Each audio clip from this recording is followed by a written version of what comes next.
Okay, good morning. This is Dr. David A. Padgett. This is World Regional Geography 1010, Section 98B. Today is February 1st, 2021. And for those of you who are, you're probably well aware that this is an asynchronous format course. So we do meet at around 11:10 to 11:10 a.m. to 12:30 p.m. Central Time, Monday and Wednesday, unless otherwise noted. But every one of these lectures will be recorded so that if you're not able to attend during this time, you can watch the recording at a time most convenient to you. But it is advantageous for you to be here because you can get firsthand interaction with me and with the course materials and so on and so forth. Okay, so moving forward, I'm going to view as student. And let's see, change my view to student view just so that we'll make sure we're all looking at the same thing.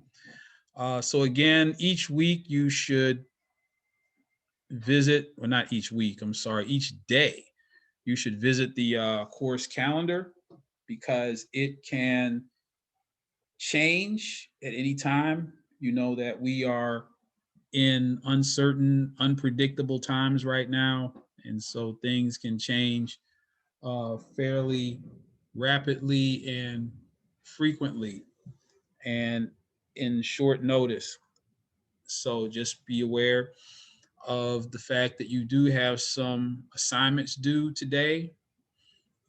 And so your writing assignment, one of the writing assignments is to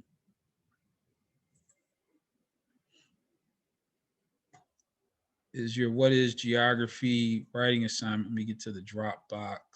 So you have one is just an announcement. The other one is the assignment itself. So here's the assignment itself, which leads the link that leads to the Dropbox. And so notice that for this one's pretty simple. Again, just define geography in your own words. Don't Google geography and give me some dictionary definition. I'm not looking for that. I'm really looking for a first person account of what you think geography is. So you could say, I took geography in the 8th grade and we learned about blah, blah, blah. That's what I think geography is. Or I've read some National Geographic magazines and that's, whatever. It doesn't have to necessarily, well, it shouldn't be a dictionary definition of geography. So do that in a Word document, upload it to the Dropbox. Your second week one assignment that is due today is a short essay. So in this one, I want to see at least a couple of paragraphs where you tell a story about an experience you've had with maps. You had to have had some experience with maps at some point in your lives. If you got lost, or if your Uber driver got lost and you were trying to explain how to navigate or with your Uber driver, or if you've been waiting for an Uber or a Lyft and you looked on a little map and you saw the person drive past you like 5 times and you're wondering what was going on. Just any story like that. If you have an older relative that still uses paper maps, that you could, just anything like that. You could share that in a couple of paragraphs. That'll be fine.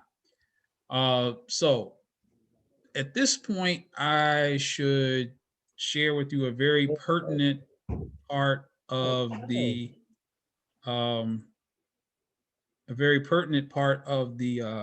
course rules and regulations. And so notice that the rules and regulations here, you should read these over, but obviously we get to this portion which talks about excuses policy for late assignments. Now, if you notice, it says here that all assignments will be docked 1 point for every 12 hours late for a maximum of 5 calendar days. So essentially, you have a 12-hour grace period built into every assignment. And that is because of the asynchronous format. We know that in this virtual environment, things can happen. Who knows what you're doing every day? Maybe you might just forget about an assignment. So there's a 12-hour grace period built into every assignment for up to 5 days. This isn't like you can turn in an assignment 20 days late. No, if it's once it gets to 5 days, that's it. But that should give you plenty of time, and you'll only lose 1 point every 12 hours. So if you turn an assignment in 24 hours and 1 second late, then you'll only lose 2 points. Most of your assignments are going to be worth either 25 points or 30 points, except for the article reviews. But most of the assignments are worth either 25 points or 30 points. So you can turn an assignment in 24 hours and 1 second late and still get a 23 out of 25, which is an A, right? So just be aware of that. Don't get complacent and assume, oh, I've got 12 extra hours. No, don't do that. I would advise you to get your assignments done as soon as you can. If you have a question, you should ask those questions as soon as you can. Do not procrastinate. Now back to the syllabus. Again, you should read the syllabus over carefully. I know we have a couple of new people here. Again, on the syllabus, notice here I am, I'm Dr. David A. Padgett, and there's this phone number in red. That phone number is your phone number to use to contact me. You can contact me just about any time that you want. I've already had, I think somebody texted me at 11 o'clock last night or the night before. That's fine. That's fine. I texted the person right back. If that's when you're free, that's when you're free. Mornings, afternoons, evenings, weekends, I don't care what time it is. Use that number, either call or text me if and when you have a question. We are not sitting together in a classroom, as you have probably noticed by now. And so it is of utmost importance that you remain engaged and in contact with me, because otherwise there's a greater chance that you might get left behind or become confused. So just stay in touch, engage, use that number, or you can still email me. Either one of those email addresses, if that's your preferred mode of contact. But I just want to let you know that in advance. Okay, so speaking of course content, let's jump back into where we were last time. We were looking at the history of geography if your first reading assignment. And so we were going over this timeline. And so I think we got about halfway through this timeline where we are looking at the history of geography juxtaposed against world history and US history. And so we started off looking at the um, history of geography, starting off with the navigation and cartography period. We discussed the definition of the word geography: geo, earth, graph to describe. So geography literally means to describe the earth. And so we discussed that. You can go back and look at the January 27th recording. So while we're here, just so that we all know where we are, if you go to content, scroll down, you'll see the lecture recordings. Here is the January 25th lecture recording. Here is the January 27th lecture recording. And so give yourself some time to watch the recordings. They usually last about an hour or so. And so even if you are not here, you can watch those recordings. Going back to the syllabus, everything that we're doing today and in the next several weeks that we are studying the introduction to geography, this is all in preparation for your Unit A exam. So the Unit A exam will cover this timeline and other reading assignments associated with the introduction to geography, including various vocabulary words and so on and so forth. And so the Unit A exam will be administered at some point during the spring semester. You will get 2 weeks advance notice of the exam date. It will be the type of exam that you will download from this site, complete, and then upload the finished version within a set amount of time. It'll be multiple choice and some short answers, et cetera, probably about 50 questions. You, again, will get 2 weeks advance notice. I did not preset an exam date because of the nature of things now. We don't know what's happening from one day to the next. We still have people adding classes now, so I'm getting new people every day.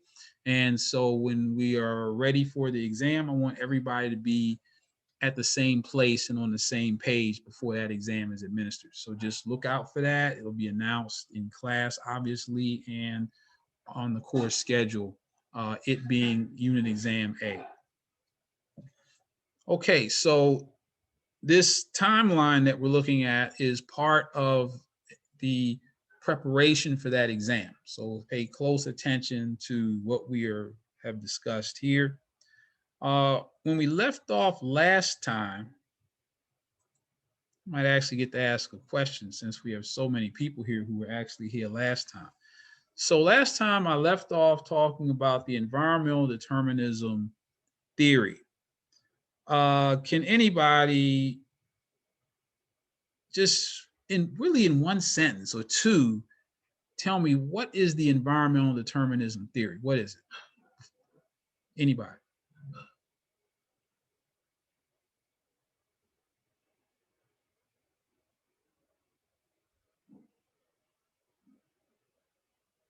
Okay, let's see who was here last time. Miss Hampton, can you in one sentence or two tell me what the environmental determinism theory is? Well, to me, it was basically like the way that the environment, like the way that people interact with the environment that they live in, kind of determines their. Okay, we did the example with Southern hospitality, but I don't know how to word it, like put that into my own words, like a definition. Okay, that's fine. Some elements of your answer were correct. Would anybody else want to give it a shot?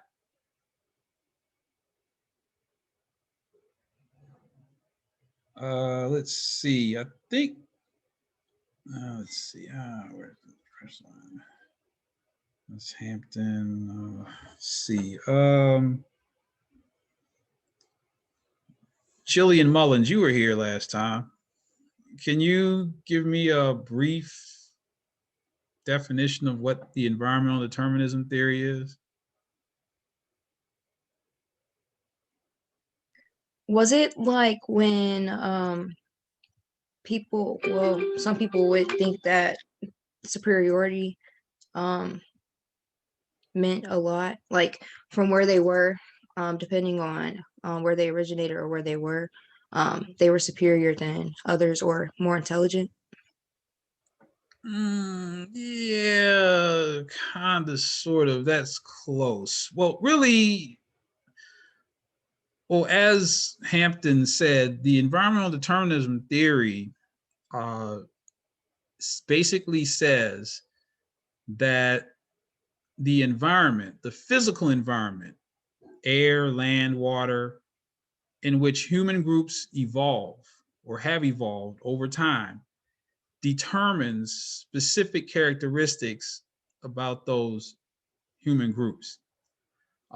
So Hampton alluded to Southern hospitality as being an example of environmental determinism that obviously does not involve or is not associated with white supremacist ideology.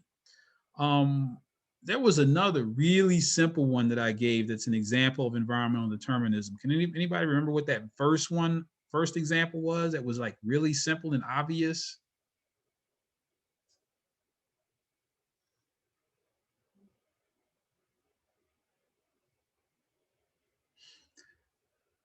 Okay, I'll give you a hint. It has something to do with the sun.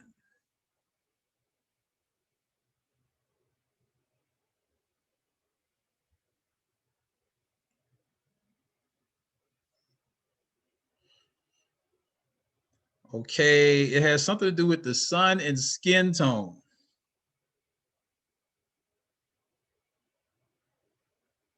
Was it being closer to the equator?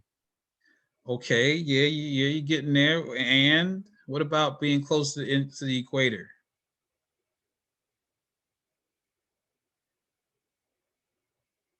Would it be like being closer to the equator, you will receive more sun, therefore your skin will be like darker? Yes, exactly. So over the eons of time that human beings have been on this earth, those human groups that evolved close to the equator where there is higher incoming solar radiation, their skin adapted by becoming darker. And as we move away from the equator, north and south, towards the north and south poles, in general, people's skin becomes lighter. So that is the environment determining a specific characteristic of human beings, and that being skin tone. Very simple concept. We're not saying it in that case that anybody's skin tone is better or worse than anybody. It just is what it is, right?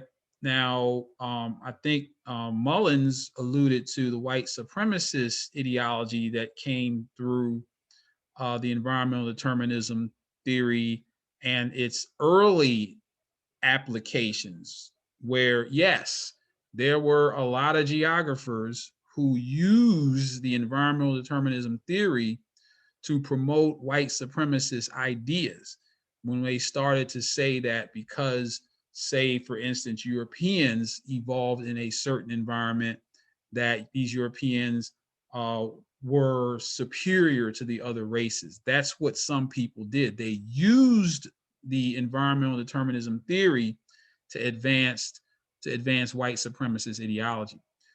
Just like the Ku Klux Klan uses Christianity to advance white supremacist ideology, right? The Ku Klux Klan, what do? They light a cross. They don't say they burn a cross. They say they light the cross.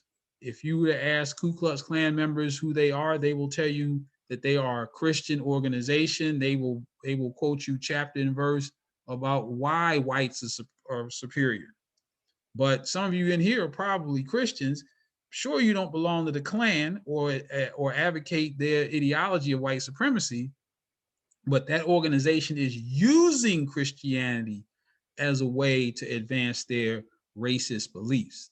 And so, the same way that Christianity is not essentially a racist doctrine, neither is the environmental determinism theory. It's just that certain geographers used the environmental determinism theory to advance white supremacist ideology. And so that is the main thing that I want you to take away from that. However, when we got into the early part of the 20th century, a lot of people had issues with geographers practicing white supremacy. And so geography was taken to task. Other scientists said, well, there's no biological basis for white supremacy. There's no sociological basis for white supremacy. There's no anthropological basis for white supremacy. And so, therefore, geography and geographers who were wrapped up in this bankrupt ideology lost respect in the scientific world. And so as we entered the early part of the 20th century, we started to see geography taken out of colleges and universities. We saw less and less geography being taught, less and less geography being taught in at the K through 12 level, kindergarten through 12th grade level, something that we're still trying to recover from to this day. However, that's the bad news. The good news is that by the time we got midway through the 20th century to the 1950s, there was a revolution called the quantitative revolution, where mostly young geographers attempted to save the discipline. They said we can no longer be doing this kind of offshoot white supremacist type of research. We have to use real scientific methods, not conjecture, but real scientific methods. And so geographers started to use the systems approach. The quantitative revolution, it was just that, it was quantitative. Math is the language of science. Very difficult to do science without math. And so geographers started to get into spatial analysis and started to really look at themselves in the mirror and change into a much more scientific field, looking at taking the systems approach, looking at the earth as a set of connected, dynamic, and open systems, and therefore making geographers and geography a lot more useful. So for example, a lot of you have probably gotten a flash flood warning on your mobile device. I'm sure you've seen that flash flood warning on your mobile device, and you probably wonder, well, what is that? What's that about? How do these people who are sending messages to me on my phone, how do they know there's going to be a flood before it even starts raining? Well, geographers, physical geographers, can look at atmospheric data, hydrologic data, and even soil data or pedological data. Pedology is the study of soil. And they can estimate that if we expect to get, say, 10 inches of rain per hour for the next 10 hours, which means that's about an inch of rain per hour, we can then use mathematical models to predict the elevation to which a river or stream will rise over that period of time. So we can do that in advance by looking at the atmosphere and the hydrology as open and connected dynamic systems, taking that systems approach so that we can say, if we get a certain amount of input into this system in the form of rain, then we know that the output will be this river reaching its flood stage at a specific time, maybe in 5 hours or 6 hours. And then once that is determined, then you get this flash flood warning on your phone, because we know that a lot of people unfortunately die during floods, and a lot of those people die in their cars because they don't know what's happening, or they think they can drive across a stream or drive through a flooded road, or they don't even know the road is flooded.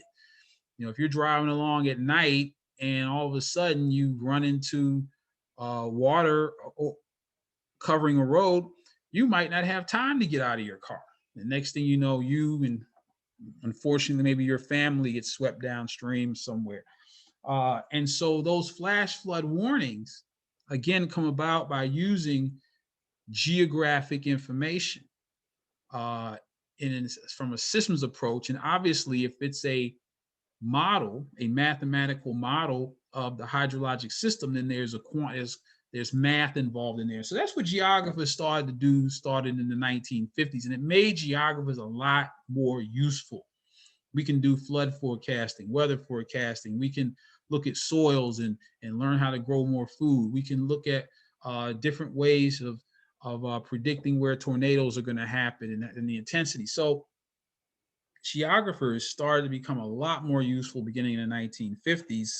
And then when the 1960s came along, this was the early age of computers, when computers were very large, but we meaning geographers, were perfectly positioned to take advantage of the advent of the computer age.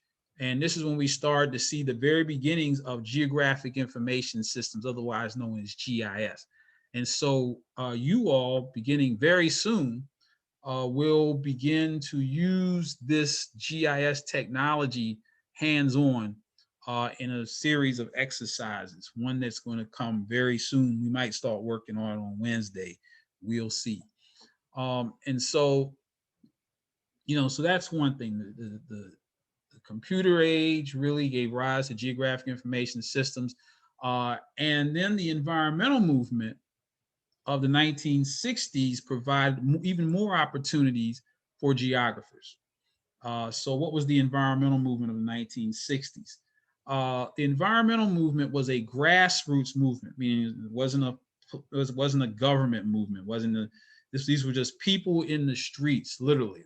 Like, so for instance, the Black Lives Matter movement is a grassroots movement. It's people organizing, not institutionalized by any government entity in any way, perhaps working to gain institutionalization of certain laws and policies, but it's a grassroots movement. So the environmental movement of the 1960s was very grassroots, and it came in response to the petrochemical age. And so after the Second World War, a lot of innovations came about, especially in terms of the automobile. Prior to the Second World War, not everybody had cars. Cars were a possession of those who were wealthier. But after the Second World War, and we, meaning the United States, was able to mass produce automobiles, then the concept of a car in every garage became real, even for middle-class families. But then all those cars were burning leaded gas, and that lead, which is an element being released in the atmosphere, as we know now, is poisonous. Nobody was worried about it back then. Everybody was just driving and having a good time. Also, there were chemicals that came about during what was called the Green Revolution. And so as the world's population was growing, chemical innovations were made in food production, such as the creation of pesticides that were chemicals that are used to protect our food. So the good thing was that these chemicals kept insects and other pests from eating up all of our food all over the world. The bad news is the chemicals certainly killed the insects, but we really didn't understand what those chemicals are doing to us.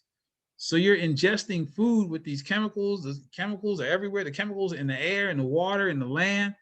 What were these chemicals doing to us? They did their job killing the pests, but the chemicals didn't just go away after they killed off the pests. The chemicals are still in the air and the water. And the question is, okay, when we start breathing these chemicals, and when we start drinking these chemicals as human beings, and maybe even ingesting these chemicals with our food, what's that doing to us? And there really were no environmental regulations to check industry from using these chemicals any way they wanted to, or everywhere they wanted to. And so people were concerned about whether or not, if a woman was pregnant, how would ingesting these chemicals affect her pregnancy? These are the kind of questions that came up during the 1960s. Now, of course, the goal of any grassroots movement is to institutionalize the people's concerns, but you have to have proof.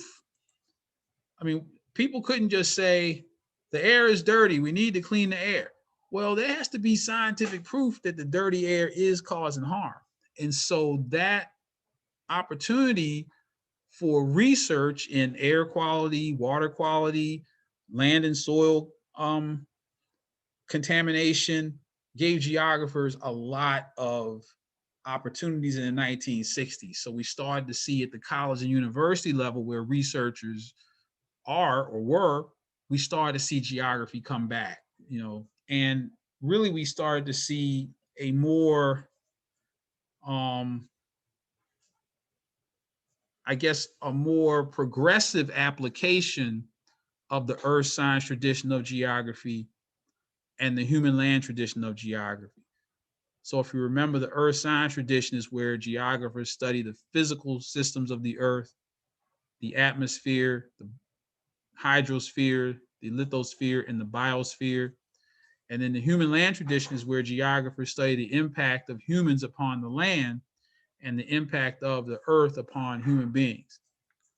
And so this era in the 1960s really gave geographers room to grow and flourish. So we started to see geography come back in the 1960s. And then we really took off, no pun intended, in the 1970s with the space age. And so we started to go into space. We had the Apollo missions to the moon. There were satellites launched and weather satellites and all kinds of military satellites, et cetera, including the start of the Global Positioning Systems satellite array. And so GPS was, of course, a tool of the military at first. And so therefore it wasn't available to everybody until the year 2000. If you had a GPS receiver or whatever, you could not find out exactly where you were on the planet. And that's because the United States government did not want terrorists to use our GPS. All right, didn't want terrorists using it. So the signal was scrambled. It was called selective availability.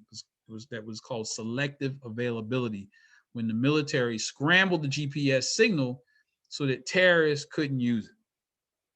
Now, in order to unscramble the signal, you had to have something called a differential GPS unit.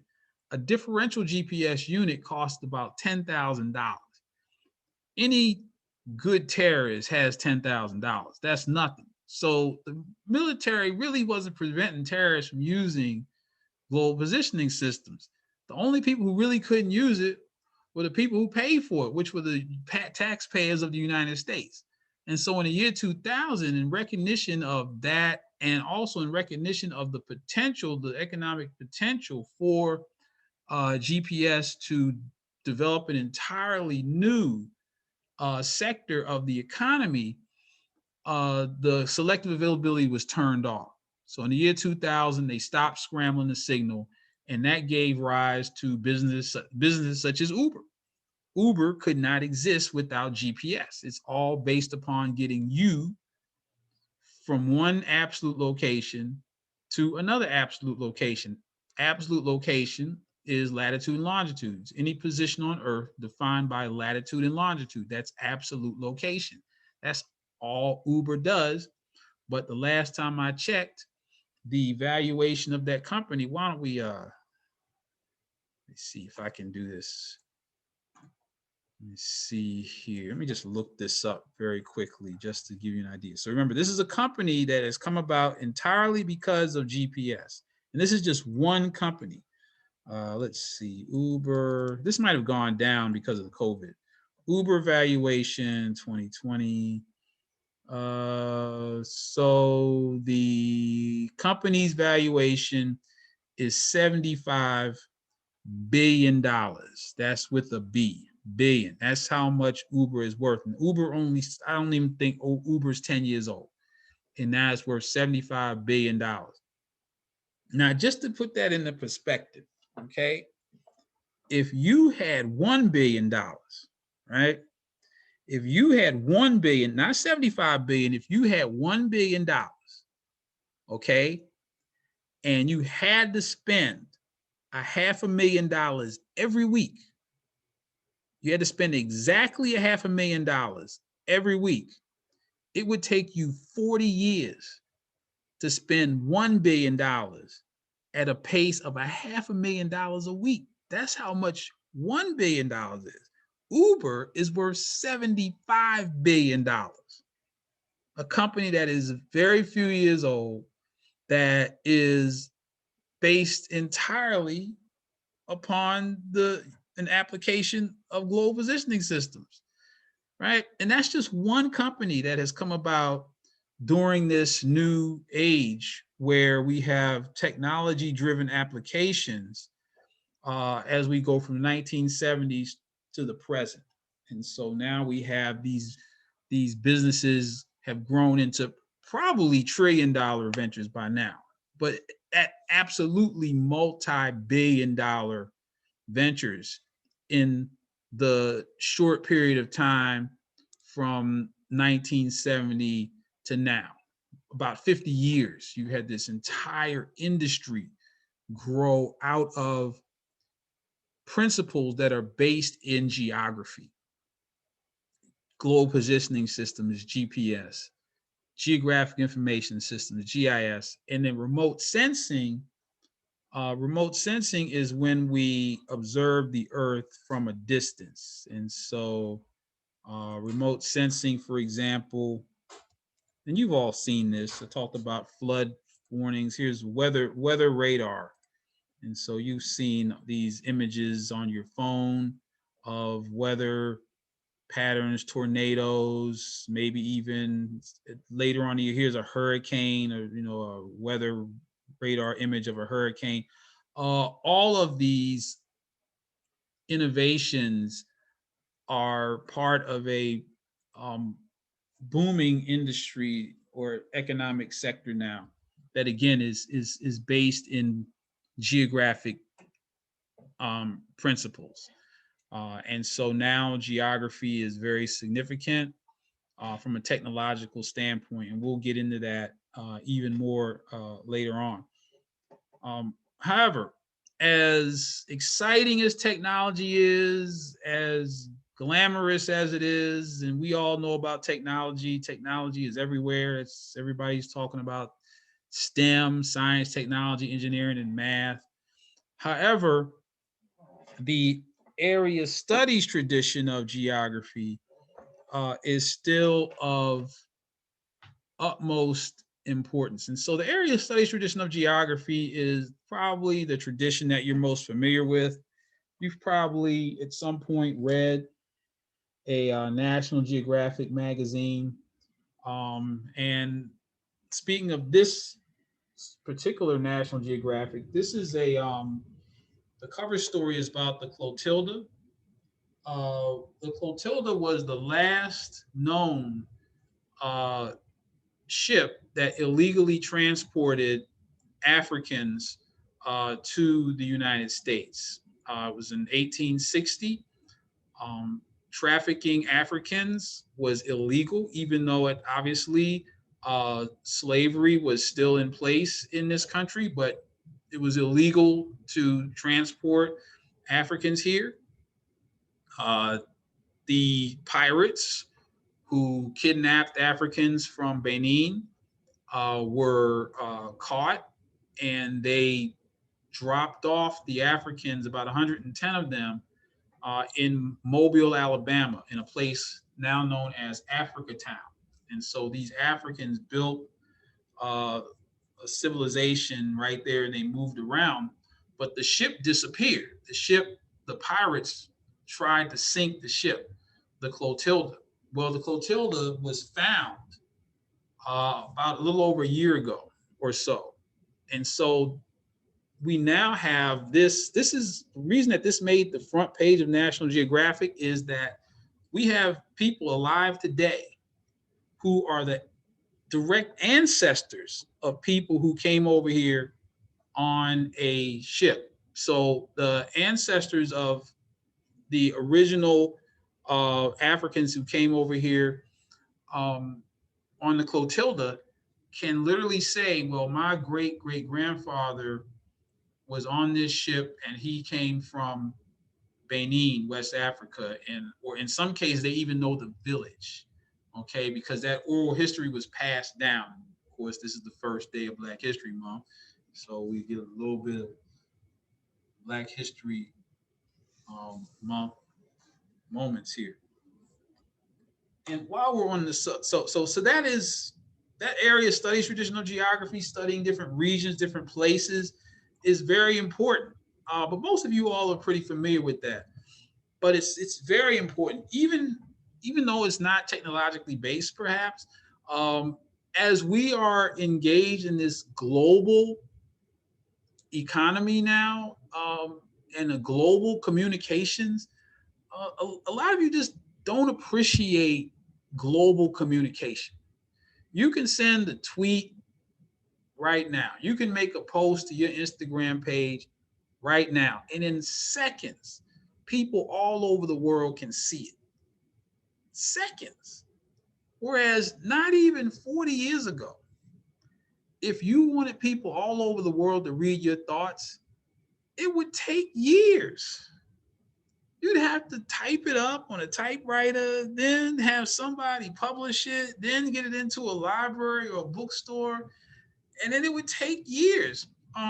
There was a book called a very famous book called the Sand County Almanac, written by Aldo Leopold. The book was written published in 1949.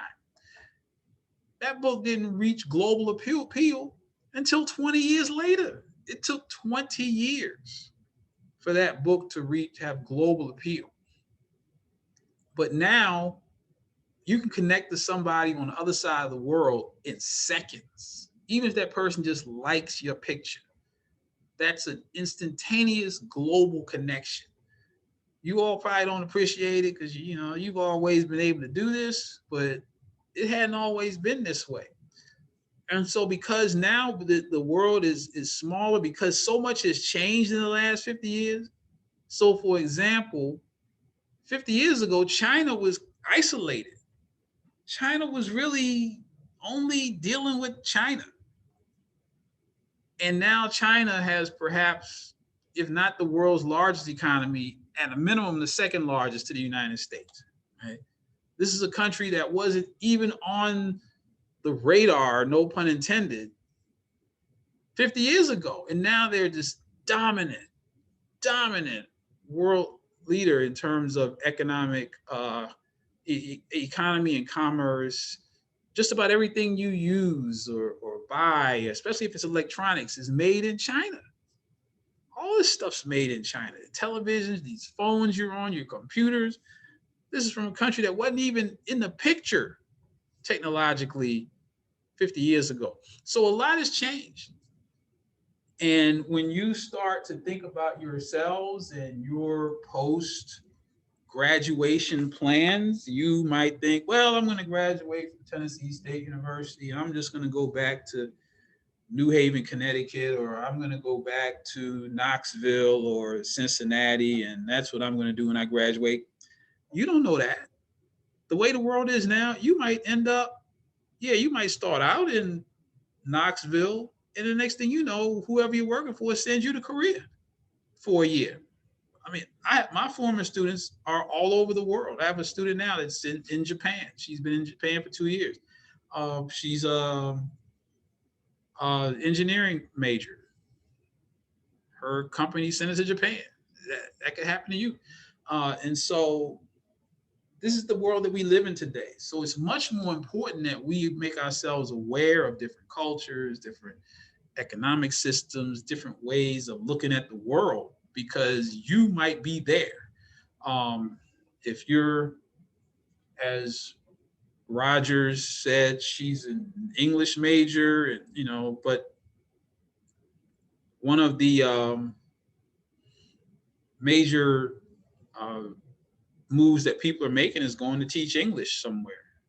Doesn't necessarily have to be here. It could be anywhere. Dubai, Kuwait, Saudi Arabia, Korea. And so this world is becoming much smaller now. And obviously the concept of globalization. So when you read chapter 13 in the textbook, globalization is the main theme of that chapter. And it just talks about all the things I just mentioned, how the world is becoming smaller and much more interconnected. So again, this timeline carries us through geography's history from its very simple beginnings to today being a um, dominant uh, part of the world's economic engine, geography. And so obviously there are many opportunities brought forth. And so when we go to your second reading assignment, here are some careers in geography and geospatial technology that we can look at. And so even though you might feel as if, well, this doesn't have anything to do with me, not in my career, I'm going to be a political scientist. What does this have to do with me? Let's see, where is Bingham? Are you here with us? Wait, no, not Bingham. Sorry, didn't mean to scare you. Let's see. Mullins, Jillian Mullins. You here today? Yes. Jillian Mullins, can you tell us briefly what voter suppression is? What is voter suppression? You're a political science major. No, what is voter suppression? What is that? Honestly, I don't know. Okay, well, we have another. Let's see, is Weaver? Where's Weaver? Is Weaver here today? I don't think Weaver is here today. No Weaver. So we only had one political science major for me to pick on today. But voter suppression is, believe it or not, where in this country people try to keep people from voting, specifically Black people.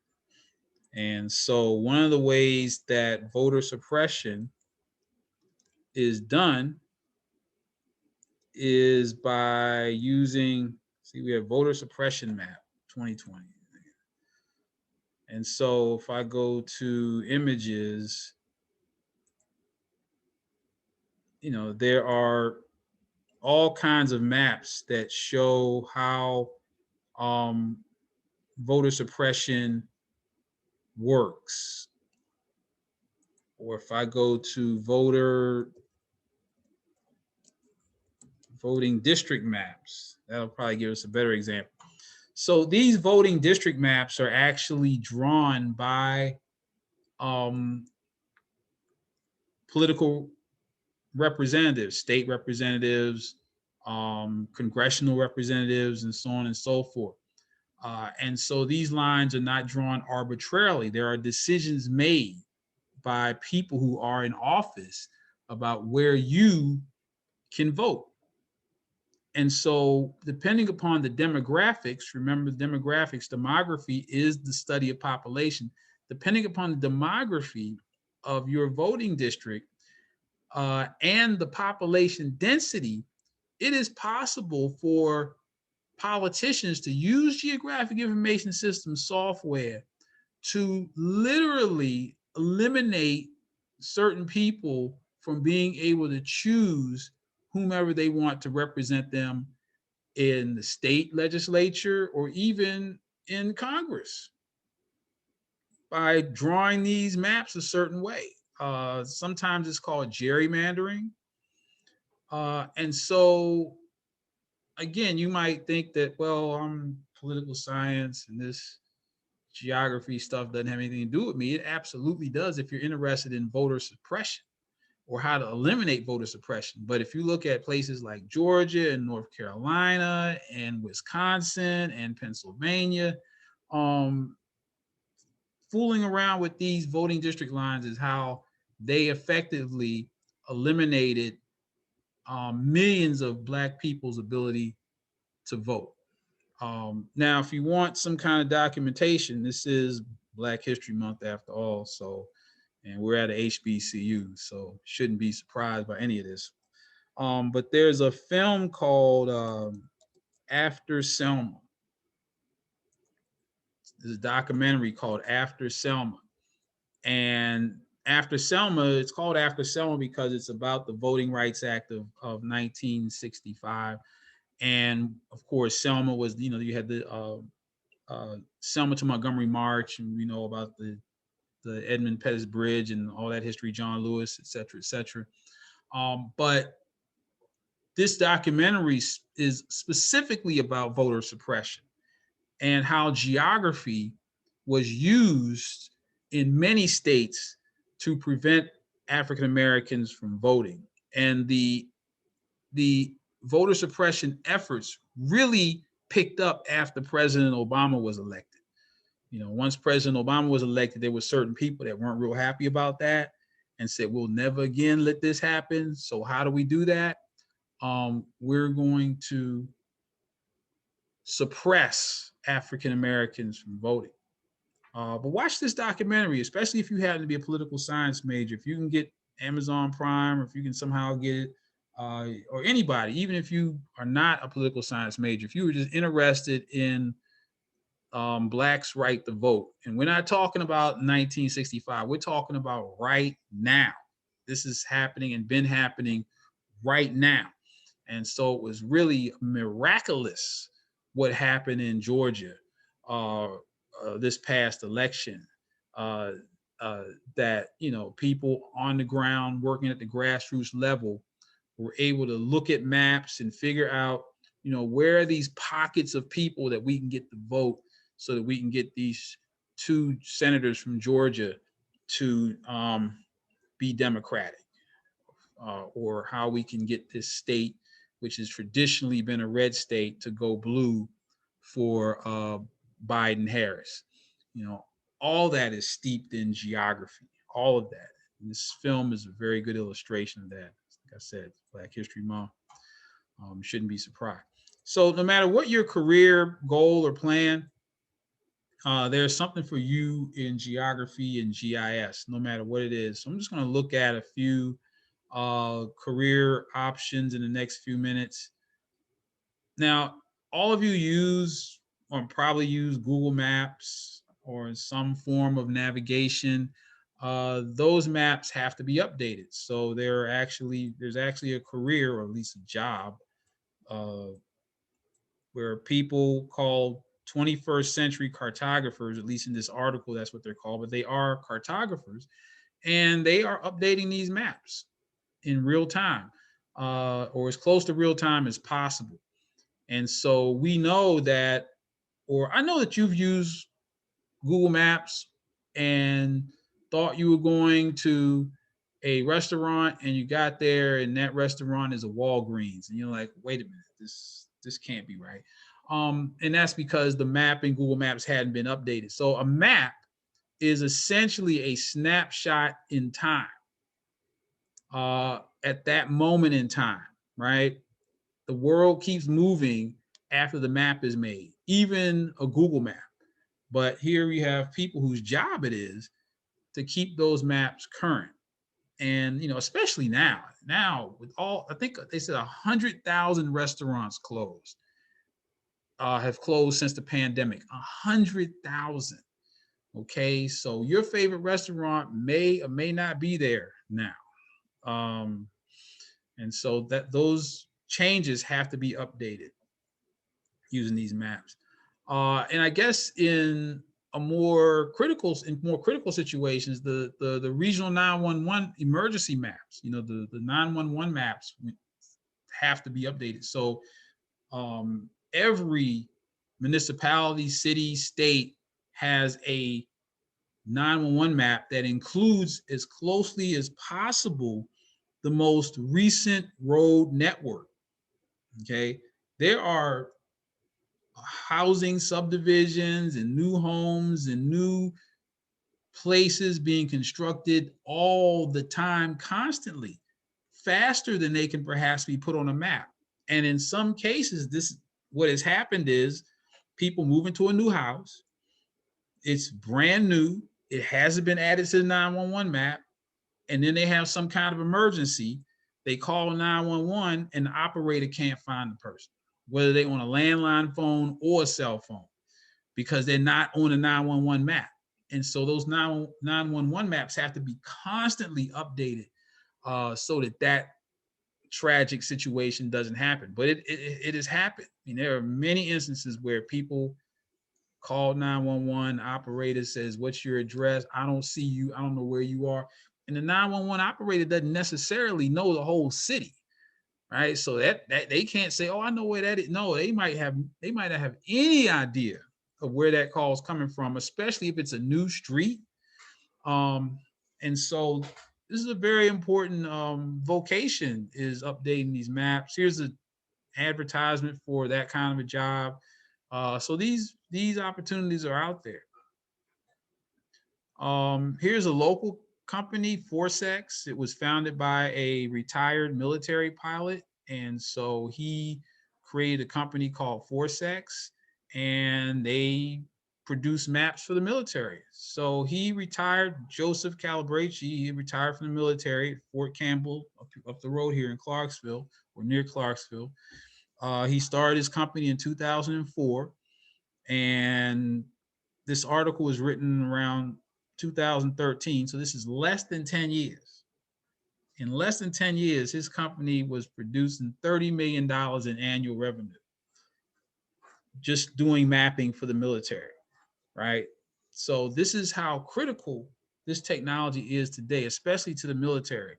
And going further, here's an article from June 2014. And here is Forcex. Forcex is now moved to Nashville. And as you can see, I think Calabrese, I think this is his wife. His wife, Tracy Guarino, who is now the CEO, which is significant because there are very few women who are CEOs in tech. And also, if you notice from this picture, you have Alicia Brown, Erica Harris here, and Shannon Stokes. So not only is this company headed by a woman, obviously they have women on their staff, women of color specifically, who are a very small portion of the tech um, working force. But this company definitely does make an effort to employ women and women of color specifically, and they are located in Nashville now, and lots of opportunities there. So you might want to, if you are an engineering major, or you might want to Google Forcex. They do have opportunities for people here locally, obviously, especially engineers. Uh, Maybe internships, who knows? They're right here in Nashville, but their main service is making maps for the military. And the military really needs maps. Here we have a picture of a soldier using GIS in his Humvee in Iraq a few years ago. And of course, in order to keep our soldiers safe, they have to know where they are. You know, they can't be out on the battlefield and not know their absolute location. Okay, that would be a very dangerous situation. Here's another article that speaks to the importance of global positioning systems to the military. So these technologies offer a lot of opportunities. I can give you a small anecdote. One of my former students, he graduated, and then a couple of years later, I saw him, and he was wearing fatigues. And I said, "Have you joined the military?" He said, "Well, yes, I had to join the military. I had student loans. The military said they pay off my student loans. So I joined up." And I said, "Oh no, hope you don't get deployed to Iraq or Afghanistan." This was years ago when Iraq and Afghanistan were still hot. And he said, "No, no, sir, I'm not going to be deployed, because when the military saw that I had a background in GIS and geography, they placed me in military intelligence in Washington, D.C. And so that's where he wound up. So because he had a background in this technology, he was able to, he was able to work for the military and be out of harm's way, which you might think is somewhat selfish, but it is what it is. So obviously the military has lots of uses for this technology. I know it's getting close to lunchtime, and let's look at, here's Domino's Pizza. And you probably would think, Domino's Pizza, they hire GIS specialists? Well, yes. Any company, any business that delivers anything uses this technology, even Domino's Pizza. And some of you probably know that Domino's has these hot spots, so they can deliver pizzas not only to a street address, but they can also deliver pizzas to someplace on the beach or in a park if that place happens to have a hot spot. So you can be on a beach or at the park somewhere and get a pizza delivered to you to an absolute location using GPS. And so you might not have realized that Domino's Pizza, Amazon, DoorDash, and Uber Eats, they deliver your food to your address because they're using global positioning systems and GIS. So you could, there are career opportunities there also where you might not expect them to be. So we're going to pick this up from here next time on Wednesday. The recording of this lecture will be available as soon as I can get it up after class. I'll also try to email you the link. So be sure that you watch this as you prepare for unit exam A, which will be sometime prior to spring break this semester. Okay, I'm going to